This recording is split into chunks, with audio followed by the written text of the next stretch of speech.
Rugăciune drept să ascultăm Sfânta Evanghelie, pace tuturor.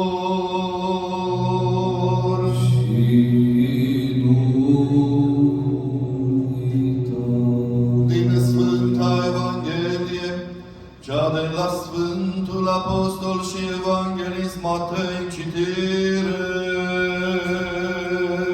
Slavă Ție, Doamne, slavă Ție! Să luăm aminte, în vremea aceea a venit Iisus din Galileea la Iordan către Ioan ca să fie botezat de el.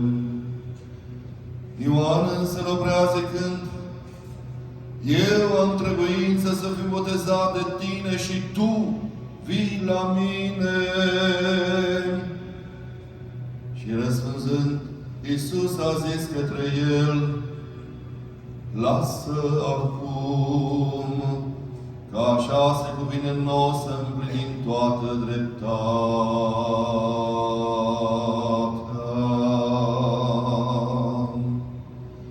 Atunci l-a lăsat, iar după ce s-a botezat Iisus, în clipa când ieșea din apă, îndată cerurile s-au deschis și Ioan a văzut Duhul lui Dumnezeu coborându-se ca un porumbel și venind peste el. Și iată,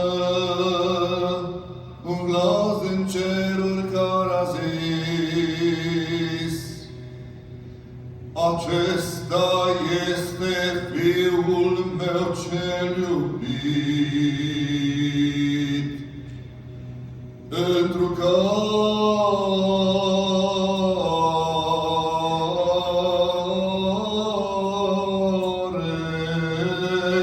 am binevoit.